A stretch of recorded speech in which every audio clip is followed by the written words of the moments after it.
All right, everybody, welcome to our writing lecture. I am sitting in my office, which, as you can see behind me, is also my son's bedroom. So not that I don't enjoy his posters and all the things that he has in his room, but this is actually where I work when I'm not at school. So that being said, let's get started with our lecture today. First of all, let's just do a quick check-in. Remember, you can get your reading unit reflections done anytime now because we're all done basically with our reading unit. Our next strategy forum is coming up. I haven't graded the reading strategy forums. I'm going to do that today after I'm done with this lecture. But as I've mentioned a couple times in class, things are going to start moving pretty fast now. We're going to kind of be piling one thing right on top of another, so I just want you to be forewarned. And if you can get some things done ahead of time, please do. Hopefully after today's lecture, you should be able to try and demonstrate one of the writing strategies that I'm going to talk about, or find strategies of your own and get that video started and done. Okay? So dates for you are up there. 10/3 is when you need to post your video for writing, and then you need to have a response, a good robust response by the 5th. And then of course your unit reflections for reading are due at the end of this week on Friday. Excuse me. Hopefully your practicums are moving along. I've had a little feedback here and there that you're getting out and seeing your students. Remember, use what you see in your practicums as part of your reflection papers. Maybe you don't see something happening the way it was described in class and it looks different and you want to talk about that. Or maybe you saw something totally on point with what we talked about in class and you can bring that up as a supporting element as well. I just encourage you to use those experiences to reflect on. It'll make your papers even better. All right, so let's do a quick review. Last week we talked quite a bit on Friday about assessing students with reading difficulties and what the challenges are in trying to come up with reading comprehension scores that are valid, because we know that some tests don't actually measure reading comprehension. They instead measure word decoding. So the solution is, what do we do? Is to use a variety of subtests to establish the status of your reading comprehension. Remember, this not only is going to support eligibility for services, it clarifies the deficit and the lack of deficit in reading comprehension versus word decoding, etc., etc. So what I also talked about, and I think maybe towards the end of class it was maybe getting people a little confused, is, well, I have these scores, but you're saying I can't use them. What I'm trying to say is the scores of standardized assessments are for basically eligibility, saying these are the areas where the student has deficits and therefore you're going to plan interventions for. But standardized tests really don't give you a lot to build plans of intervention from, and that's where your skill-based assessment comes from. So what I've got for you today, and I'm going to just show you the next slide, just to remind you of our different areas of reading difficulty. Remember, I talked about how these were the patterns. This is not something you're going to be seeing in criteria in any state you go to, more than likely. But this is just to give you that sense of where are your students falling. And so you're going to make some of these determinations based on the standardized information. You should be able to kind of cull or gather a pattern of reading difficulties from standardized assessment. And so what I did, because I want to walk you through one, is I put out on Moodle a student sample for you. And I want to walk you through the report and have you look at the scores and see how we gather that she is a student who is challenged by being hyperlexic. And you remember hyperlexic is, I'm good at word decoding, I can break the code of words, but when it comes to understanding what I'm decoding, not so great, right? Okay, so here's Norma, and just to kind of tell you without even looking at her scores, this is what we know about Norma. She has low language scores, she has weak background knowledge, she has strong phonological and short-term memory, that good rapid automized naming. Remember I showed you those pages where you just name, you know, like colors, words, etc. And then her word identification scores are in the average range, and her phonics skills are above average. So let's take a look. I'm going to just jump over here for a second. Excuse me. Ah, there it is. So right here you can see in this week, here's our class lecture. Here is the student example, and I'm going to bring it up. And of course it doesn't totally show on the, there we go. That's not too bad. There we go. There we go. There's Norma. Okay. So here's her report. Okay. Now I'm going to kind of keep jumping back and forth. Remember what I said about Norma? That she has those average to above average skills in phonemic awareness and decoding, right? Word identification skills, phonics, right? All that's in above average range. So when you look at this, initially it just kind of looks like a jumble. It's like, what do I do with that? I don't even know what these things mean. Most reports that you're going to come across will generate looking like this. The computer generates them for you, and this is how they come out. You know, obviously you put in the assessment scores of each of the subtests, and then computer programs will generate for you, you know, a standard or scaled score. It will say where they are in a percentile rank compared to their same age peers. A grade equivalent, which is, you know, kind of have to use with a grain of salt, because grading isn't the same from state to state, country to country. But it is kind of it sort of tells you in some generalities where that individual is. And then a descriptor level. This I find to be useful just to put the flags out. It's like, wow, we're really low in this area. Okay, so that gets our attention. So first things you notice is the below average. This says lower extreme. I'm sorry, I got cut off a little bit. Lower extreme, lower extreme. So lower extreme is like, yep, I got a flag up. I am worried about these areas here.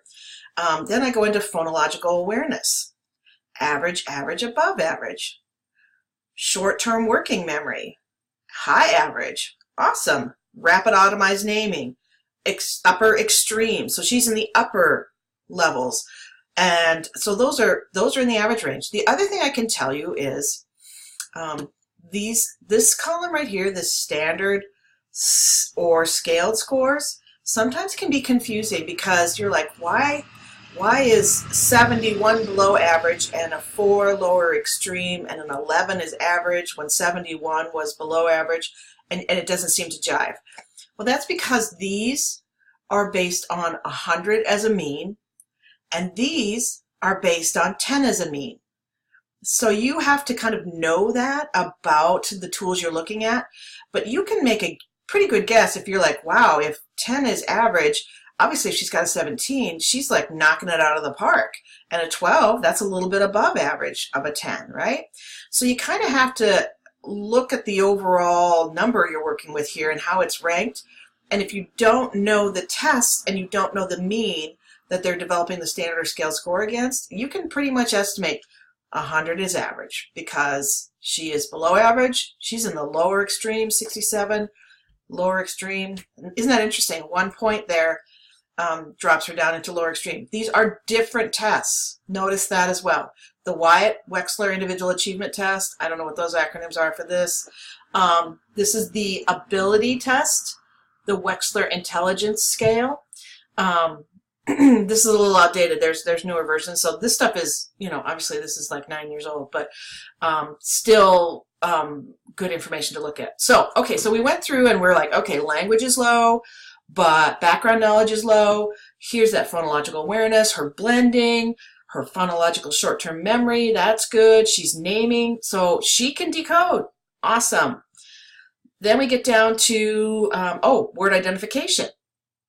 Same thing here. She's in that average range, 100, 102. Wow, word attack, nonsense word reading, where we just put together different letters and she can sound everything out. So again, above average. And then we get to reading comprehension. And look at that. And here the author is showing you his recommended approach, and the one that we talked about in class, which is to use multiple subtests to draw conclusions about an individual's reading abilities, because they do different things. Okay, right? They test in different ways. We talked about some use closed reading, some use longer passages, some use just a short sentence for comprehension. So what we've got here is we have 3 different kinds of tests, and each of them shows her in the below average range. So cumulatively, we can gather, just like we gathered up here that phonemic awareness was on point, we can say, oh yes, reading comprehension is definitely an area of concern for this student. Now we have to say, why? Why is reading comprehension a problem?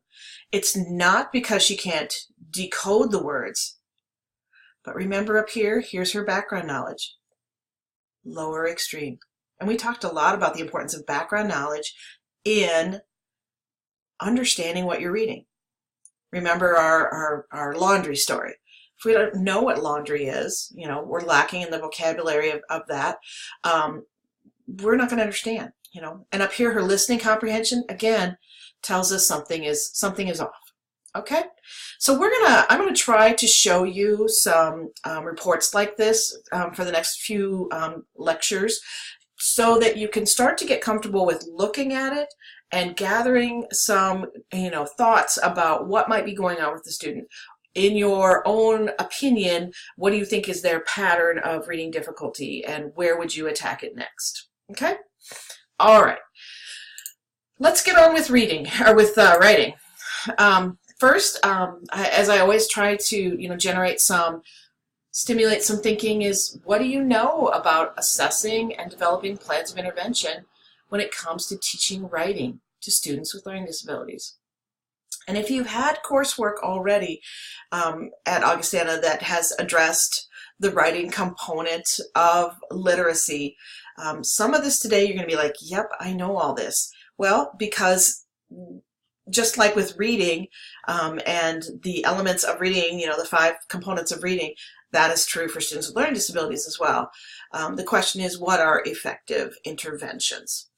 So just to start off, in written language, we know there are 3 elements to written language.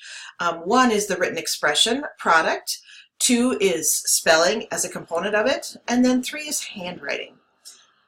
What we do know about writing is that it's the most complex and the most sophisticated achievement of the language system, which means it's the last thing we learn. And that's why it's at the end of the reading unit, because it starts to bring everything together. All right? So in instruction, this is the last part of language that students learn. For students with learning disabilities, writing can be very, very difficult. They may have deficits in spoken language. They may actually, you know, even if they have great spoken language or oral language, the writing still can be very laborious and very difficult to become fluent. And then that effect of poor writing abilities does have that lifelong impact. You know, just as we, you know, said before, those 3 elements of the written expression component, putting your thoughts down on paper, being coherent, being able to spell, and then adequate handwriting. Any one of those areas, a deficit in any one of those areas, can be a contradiction to being successful in writing. You will come across students in your classrooms who maybe have wonderful thoughts and they're putting them down, but their handwriting is so poor that you actually can't comprehend what they're writing. I would liken it to a student with a significant speech disorder who has lots of things to say, but you can't understand them. And so that's why the component of handwriting is an important point of consideration when we're talking about our students with disabilities. Okay, so let's talk a little bit about the value of writing. I see I'm floating over the, I'm going to just move myself up here. That says comprehension, so you can see it. Responding to literature through writing improves student comprehension. We know that reading and writing involve construction of meaning, meaning you have to be able to express your thoughts and interpretation in writing and organize your thoughts. And basically, writing gives you insight into the tools of the trade. style, word choice, how am I going to present it, how am I going to organize it. The reason that writing is the most sophisticated component of language is because it pushes your student thinking beyond just simple one-word question and answer.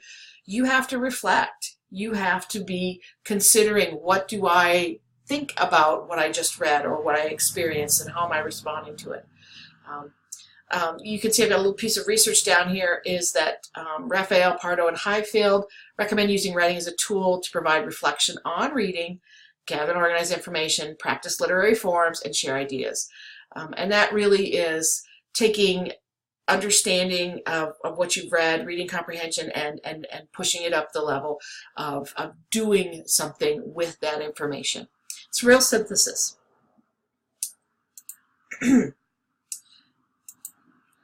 All right. Wow, I'm just really in the way here. I'm going to move down here. So, when it comes to students with learning disabilities and writing, because writing involves so many different abilities, it can happen that a student may have one deficit in one of these areas, spoken language, vocabulary, syntax or grammar, reading, decoding, comprehension, spelling skills, handwriting, any of the rules that govern writing, the executive function of organizing. If you have a deficit in any one of those areas, writing is likely to be challenging for you. And we know a lot of students that we're going to encounter with learning disabilities are going to have multiple areas from this list that I have up here that are impacted. It's not unusual for your students who have lack of vocabulary to use, very simple sentences. They don't have the ability to draw on an immense vocabulary to help make their thoughts be properly expressed when they're writing. Again, I kind of talked about spelling. If you can't spell, it will be almost impossible for people to interpret what you've read. The handwriting and keyboarding skills, we talked about that already. Basically, the other piece is executive functioning. That's another huge part of being able to write adequately. We've all had those moments when we just can't seem to, force ourselves to knuckle down and write something on paper. If you're a student with a attention deficit disorder, you can imagine how complicated the writing process can be for them. And so what we try to do is we try to build in the supports that will make writing more successful for them. You're going to want to know your students and know their deficit areas when you're planning interventions in the area of written instruction. Okay, so let's just talk a little bit about language some more. We know everything goes together. Just like we talked about how reading comprehension really is dependent on all the other pieces of reading to ensure you can read or comprehend well. In order to be able to write, all of the elements have to be in place. You have to have strong oral language, you have to be able to read, and then in turn it allows you to be a more successful writer. All of these pieces help one another. The act of writing, in effect, helps strengthen your understanding of what you are learning as well. Oh, I didn't want to do that. Nope, let's go back. Let's go to the next slide instead of jumping around. There we go. It is a very active process. When you are getting ready to write something, you're basically producing something out of thin air. You have to use your own background knowledge, you have to use your own language, you have to be able to revise and reconstruct, and reading happens throughout all the writing. When you're an adult and you're writing, reading is half of it. Sorry about the background noise, my window is open. So you're maybe hearing mowing and trucks. There is a lot of critical analysis that happens throughout the writing process. I'm big on emphasizing the metacognitive processes in your own teaching and in your own students. And one of the pieces that you want to understand is that it is a very metacognitive process. You have to be reflective all the time about what you're writing and what your outcomes are and what your plans are. Is what I'm doing meeting what I needed it to do? So it's very thinking about your own thinking as you write. Okay, so early literacy. In early literacy, we encourage kids to write early. We promote invented spelling. We help kids explore the alphabet and how it works when we write, and then just understanding concepts about print. One of the great parts about working with younger children is that it's kind of a, no rules, just do what you want to try to represent your writing, and pretty much everything is accepted as examples of your writing. So I would encourage you that, while that is an early literacy concept, to expand that to your students who are struggling. I'm going to go back to that one slide. If they're struggling in these areas, to be accepting of some of the more, what we consider early literacy concepts in writing with your older students. Just like I talked a lot about phonological awareness and how it often gets forgotten once kids get past, first or second grade, that still is a critical element. And so you, as an interventionist, as a teacher of students with learning disabilities, may be needing to go back and plug in the pieces that are missing. Again, with writing, you may need to allow your students to have more exploration with writing in that kind of early literacy fashion that maybe isn't considered, something we do with older kids. But I would say it's a developmental part of the process, and you could explore that as a way to compensate for some of these deficits of spelling skills, et cetera, et cetera. So, some examples of, sorry, I keep jumping around. Here's a great example of a writer using invented spelling. And you can see there's two people together. I was coming from Central Park and I told Zaid I needed to go to the bathroom. And so it looks like we've got letters on who's, this must be Zaid, and I'm not sure whoever wrote this, but I'm guessing they're I. And here's another example of invented spelling. Doing some writing, I put kittens in a box, I touched them and they were very soft. I found a mom. Cat and shelf, or she, cat and she touched, it looks like we're missing something right there, touched the little kittens. I love kittens. They were watching me. I drew pictures for the kittens. And then this is a really good drawing with the little girl and the cat's purring. So you can see this little person is, young person is writing, and she's very literate. She has a lot of great skills. She's got some good vocabulary in here. She has her sentence structure. You can see there's some good syntax here grammatically. I touched them and they were very soft, and not just soft, they were very soft. They were watching me. Some great skills here. You could probably anticipate if this were a, kindergartner or earlier, preschooler, they're probably doing all right in their early literacy skill development, just because of all the pieces and parts that are in there. So, all right. Go to the next page. Oh my gosh, I have to move all over. Okay, here's some resources. These are things you can find anywhere. This is just a quick search. This is the National Center for Learning Disabilities website. I don't believe I hot linked this, so nope, I did not. So I apologize for that, but if you just do a quick search, you'll be able to find it. But you can see all sorts of different ways to promote early literacy, and it also includes early reading and writing development. Another site for you is 0 to 3 early literacy, learning to read and write. Don't start in kindergarten or first grade. We already know that. We know it starts with oral language early on at birth, from there on out. And there's a short video there you can watch. I'm not going to play it for you. It's 6 minutes long. You can watch it at your own pace. All right, I'm going to move myself once again. I'm just going to go over here. No, that doesn't work. I'm going to go there. Okay. There was a meta-analysis done on research of writing instruction, and this is kind of, I would draw comparable to the National Reading Council and their hallmark work they did in 2000 that really kind of set the gold standard for what we do with reading. In the same vein, from this research, we can see there's 11 elements of effective writing instruction for adolescents, and these include having students analyze good models, explicitly teaching students strategies, involving students in the collaborative use of the strategies, and assigning specific goals for each writing project. Now, with this meta-analysis, I would say These things are true for all students. Just like it's true that we have the 5 elements of reading and you need to follow systemic plans of intervention, systemic plans of reading instruction that have a phonological phonics basis.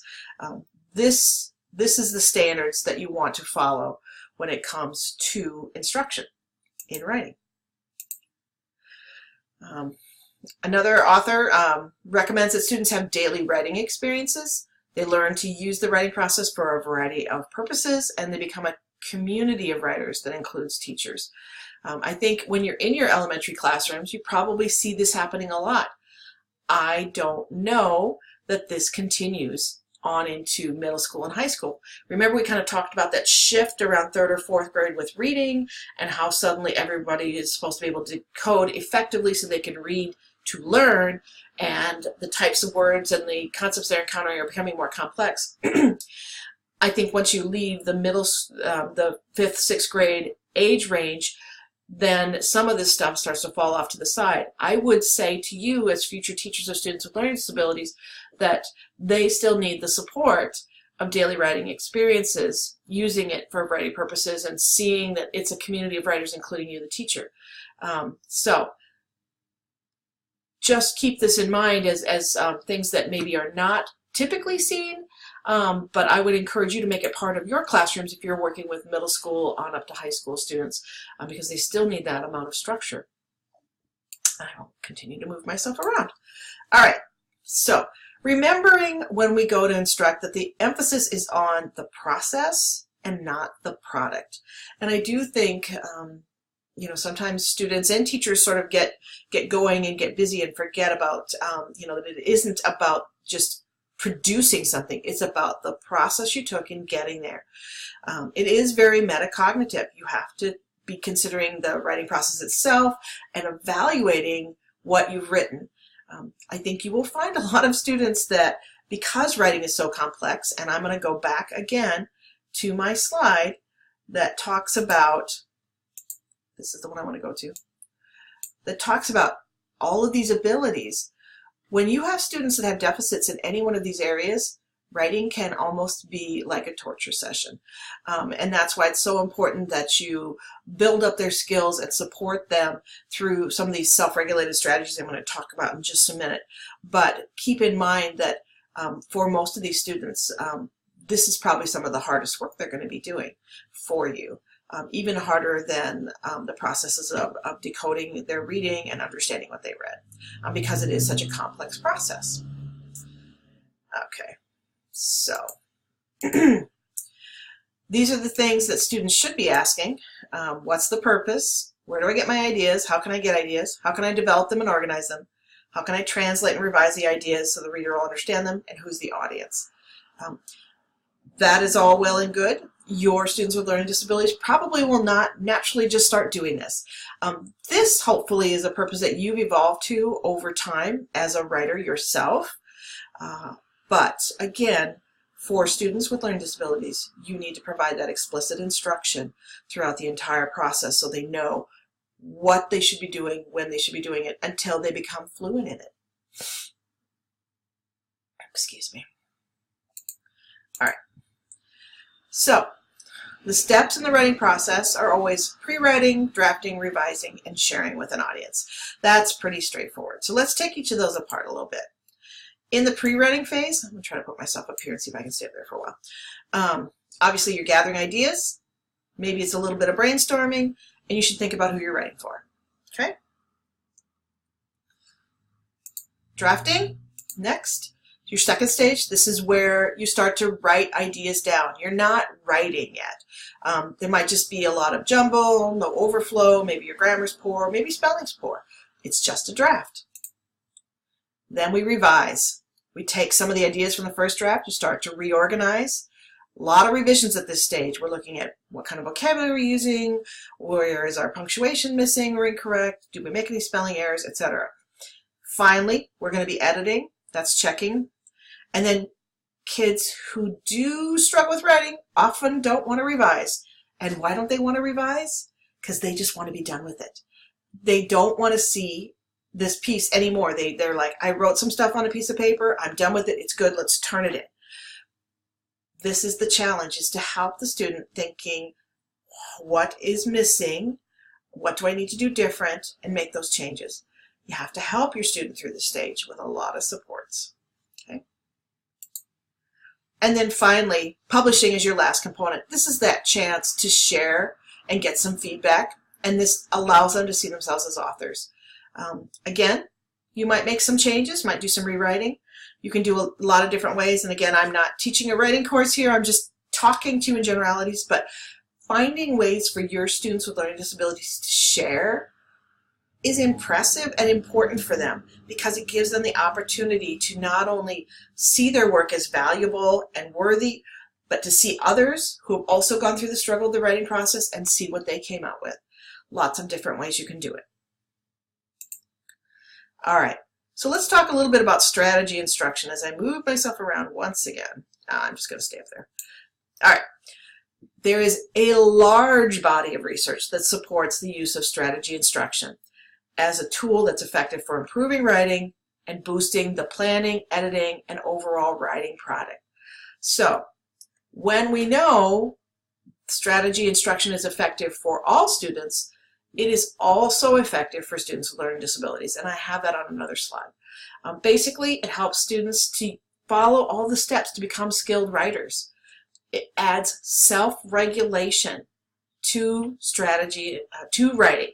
And this is the critical piece, because so often when we write, we have to do it ourselves. We have to regulate ourselves. And if I'm a student who is challenged because I have deficits in one or more of those language areas, and it's hard for me, and I really just want to get it done, but I'm not super motivated to do it because it's hard, you really do need a self-regulation component. It helps students because they know if I follow these steps, I have a pretty good chance of turning out a product that is at least adequate, if not more than adequate. And I say frequently, success breeds success. So you want to embed strategies into your instruction that will promote your student success. Because when they see it will work, they say, oh, that worked. I'm going to do that again. Okay. So, strategy instruction as an intervention, when taught systematically, that's a phrase I've been using a lot with, our discussion on good reading instruction, that it should be a systematic process. The strategy used by the learner can be retained and applied beyond the immediate instructional setting. That's what we're shooting for. It's generalization of the skills. So, teach it in one setting, it's retained, students will use it in another setting. I'm in your class as a middle schooler, and we're studying a book we just read, and so we're writing a reflective something about what we read, and we use this strategy, and it works so well, I'm like, I'm going to use this in my social studies class the next time I have to do another writing project. There's the research that supports, it is supportive of adults with learning disabilities. I would say it is supportive of all individuals with learning disabilities. Keeping in mind, there was an analysis of strategy instruction, meta-analysis, first grade through post-secondary. The areas that had the most impact were studied. The most powerful elements of strategy instruction were found to be self-regulation, motivation, and peer support. Okay. All right. So self-regulated. I cannot talk today. I'm gonna have a drink. Hang on. All right, so self-regulated strategy development. There's 6 stages. Developing background knowledge, discuss the strategy, model the strategy, memorize it, support it, and then independently practice it. And this follows everything I've been talking about in class. We know background knowledge is critical for reading comprehension. How can you write about anything if you have no background knowledge? The same is true. These unit reflections you've been doing, you have some background knowledge. Now hopefully you have a little bit more background knowledge, and now you can actually have something to write on, but you've had to develop that background knowledge for yourself. Strategies, we're going to show you some strategies in just a minute here of different things you can do, but then this is the component of writing strategies that's important, is they have to model it. They have to see it. So you can't just hand it to them and say, ready, set, go. Model it, memorize it, and then support it by actually doing it, and then let them practice it. And you remember that independent practice only comes after we're going to be successful and not be making errors. Okay, so here is a strategy for writing that actually involves no writing whatsoever. This is simply establishing your understanding. Reading, asking, and paraphrasing, RAP. So you read a passage, you're asking yourself, what is this about? You're going to paraphrase it, put it in your own words, and then after you've mastered identifying the main idea and important details, you can increase the amount of text. So smaller first, get the topic. What's the most important thing about this topic? What are the important details? Everybody has to practice this with various types of text, increasing in challenge to identify topics and passages where main ideas are not explicitly stated. Remember, it's that inferences. You have to, remember what I said, half of writing is reading, so you have to be able to pull out what is my main points from what I just read. Okay? So then we get to the ask component. In the ask step, first the student identifies the topic. Then you prompt the student to check their thinking by asking whether they think the whole paragraph's about the topic they've chosen. Once they've identified the topic, ask them to determine what the main idea is. What did the author want to say? And then finally, ask them to determine details that are essential to capture the important information. That asks the student to demonstrate their understanding of the passage in their own words. They're paraphrasing it, right? When students are comfortable using this strategy, you can use this to help write summaries. So this, to me, would be one of the elements that you would embed in your instruction is reading, asking, and paraphrasing as they read. Because if they haven't, condensed and understood what they've read well enough, they're really not going to be able to write for you because they won't have that background knowledge to jump off of. So this is the first strategy, reading, asking, and paraphrasing. All right. Now, let's look at a couple strategies. I know you've seen these strategies. I believe that they may be something that you experienced in class maybe Kathleen was teaching or another professor here on campus. But these are just different strategies, and you can find these all over the place. They come with short acronyms, the ones that I'm showing you today, because they're easy ways for your students to organize themselves around them. We've all done 5-finger, for a paragraph, main idea, sentence, sentence, sentence, closing statement. That's one strategy. Here's another strategy where you first teach the student to pick an idea. Okay? They can formulate, this one is for conveying opinions in essays. So they formulate an opinion and state it. Then they have to organize their notes, meaning they're using a graphic organizer, right, of some kind. And we've seen some examples of graphic organizers. You guys know what those look like. Then, now you start thinking about what you're going to write. You're going to have a topic sentence that expresses your opinion. The reason, write your reason to support your topic sentence. Explain it. And then you have an ending to summarize. And write a complete paragraph following your notes in a graphic organizer. So write and say more. So basically, over here, it's designed to help students pick their idea, organize it, write their story. Okay? So this one, again, fantastic for self-regulating the process of writing. The next one, POW plus WWW, what equals to, how equals to, helps them write better stories.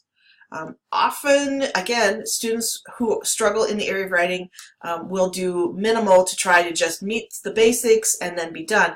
This gives them a mechanism, a structure to write a more interesting, robust story. So you can see, first you pick your idea, then you organize it by saying think about who's the main character, where does the story take place, when and where. Then, what does the main character do or want to do? What do other characters do? What happens to them? What happens to other characters? How does the story end? How does the main character feel? How do other characters feel? So once they have these things in place, they can write their story. And you can see some of the reminders. Use exciting words. Remember to check and see if the story makes sense. Your students who need to write a story may sometimes just dive right in and say, I'm just going to start writing without a roadmap. This really gives them a roadmap. Here's another one. POW plus C space, and space, you can see it's a rocket. Another way to develop your plan for writing. I'm going to move myself down just a little bit. The POW component of the strategy helps the student to pick their idea, organize, and write. Then the C space helps the students to organize their notes. So this one and this and the one we just went through, very similar. Okay? Setting, purpose, action, conclusion, emotions. Once you have all of those things down, you've got an outline and you're ready to write. All right. So some key points from today. The critical link of language. Remember that chart? I'm just going to jump all the way back to it. Where did it go? Hang on. There it is. The links in language. And you notice it's in a circle because there isn't one that's in the middle. Oral language helps you with reading. Reading helps you with writing. Writing helps you with oral language. All the way around the horn, right? Okay. The needed skills for writing and how students with language deficits work is, oh, that's really poorly worded. How students with language deficits. What I'm trying to say with that sentence, I'm sorry, that's not very well written, is that I really want you to remember the slide where I said, you know, you have all of these components that are impacted with a disability potentially. Deficits in vocabulary, in understanding semantics, syntax, grammar, all of those pieces and parts, the self-regulation components, being able to organize yourself. All of those parts can be present or not present with your students with learning disabilities. So remember, those skills are all needed for writing. And so if your student is deficit in one or more of those areas, you're going to need to be addressing them as you intervene for writing instruction. In writing, we emphasize the process rather than the product. We know that research supports the use of self-regulated strategy development as an appropriate intervention for writing. And then just what it is and how we use it to teach writing. I gave you 3 or 4 examples of self-regulated strategy development for writing. There are more out there, tons and tons and tons. Let me jump to Moodle, and I'm going to jump back a page, hang on. All right, you can see instructional, wait a minute, there it is, okay. Instructional considerations for writing here. That's the Florida Center that we've spent some time on, but here is a text, instructional considerations for text-based writing. I'm going to jump down here.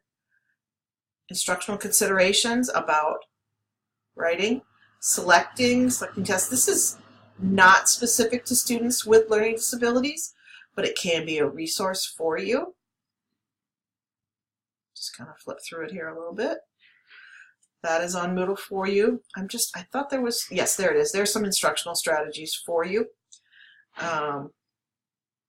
Here's some short instructional strategies here. Stop, tree, use of graphic organizers. Here's some other suggestions. I want to get to the end, sorry, and see, nope. I thought there was some examples, but there isn't on that one.